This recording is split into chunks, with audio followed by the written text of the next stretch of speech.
இதில் வந்து நமக்கு இந்த ப்ரோக்ராம் பார்க்குறவங்க கூட தயவு செஞ்சு நான் என்ன சொல்லிக்க ஆசைப்படுறேன், நீங்கள்லாம் இந்த மாதிரி இந்த மாதிரி அனாத ஆசிரமங்களுக்கு மற்ற இடங்களுக்கு போய் பார்க்கணும். நீங்கள் என்ன செய்றீங்கிறது அர்த்தம் இல்லை, போய் பார்க்கணும்.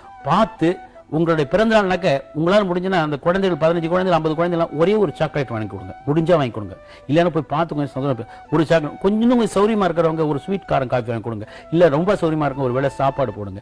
அப்புறம் அடிக்கடி அங்கே போயிட்டு இருந்தீங்கன்னா யாரும் பார்க்க வரமாட்டாங்க, அந்த குழந்தைகளையோ அந்த நோயுற்றவர்களையோ கைகால் விளங்காதவங்களையோ இவங்களாம் பார்க்கறதுக்கு ஆளுங்களாம் வரமாட்டாங்க.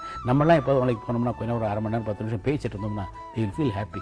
இன்ஃபேக்ட் நான் பல இடத்துல போயிருக்கேன், மனநிலை சரியில்லாத குழந்தைகள் அவங்க வந்து நான் வந்தவனை ரெக்கக்னைஸ் பண்ணி கைதட்டி சிரிப்பாங்க. அவங்களுக்கு அதான் முடியும், அதாவது பழக்கப்பட்ட ஃபேஸுங்கிற அளவுக்கு. அவன் டிவியில் படம் பார்க்குற போது அவங்க ஒரே குஷியாக இருக்கும். ஸோ அவங்களுக்கு ஒரு டைவர்ஷன், அதை நம்ம போய் பார்க்கணும். இப்போ உங்களுக்காக மட்டும் உனக்காக மட்டும் சொல்லலை, எல்லாருக்கும் அந்த டிவி பார்க்குற எல்லாருக்கும் சொல்கிறேன். அவங்க எல்லாரும் வந்து இந்த மாதிரி இந்த மாதிரி இடத்துக்கு அனாதை ஆசிரமம் போனாங்கன்னாக்க அவங்கள அதை ஒழுங்காக நடத்துவாங்க. எல்லாரும் வந்து பார்க்குறாங்க, நம்ம வந்து மக்கள் கண்ணில் பட்டுட்டு இருக்கோம், அதனால் நம்ம ஜாக்கிரதையாக நடத்தணும், ஒழுங்காக நடத்தணும் அப்படிங்கிற எண்ணங்கள் அவங்களுக்கு ஏற்படும். ஸோ ஒருத்தருக்கு ஒருத்தர் நல்ல அசோசியேஷன் ஏற்படும். மனித நேயங்கிறது ஒருத்தனுக்கு இருந்தால் தான் அவன் வாழ்க்கையில் சந்தோஷமாக இருக்க முடியும். அதுவும் தவிர நான் சம்பாதிக்கும் போது நான் முதல்ல ஸ்கூட்டரில் போகணுன்னு தான் ஆசைப்பட்டேன். ஸ்கூட்டரில் போகணும்னு ஆசைப்பட்ட போது கார் வாங்கிறதுக்கு ரொம்ப யோஜனை பண்ணேன்.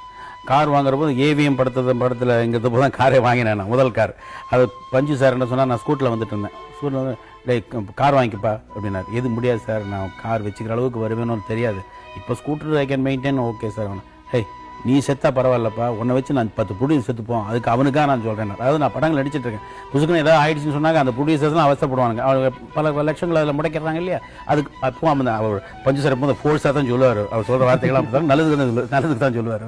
அந்த மாதிரி ஒரு நினைக்கவே இல்லை இதெல்லாம் வரும், நான் அப்படிலாம் இருப்பேன். நம்ம 2-3 கார் வச்சுருக்கோம், இப்போ நல்லபடியாக வீடு கிட்ட வச்சுருக்கோம். பட் நமக்கு வரதை கொஞ்சம் அள்ளி எடுக்கிறது, கொஞ்சம் கிள்ளி கொடுத்தா என்ன தப்பு கிடையாது.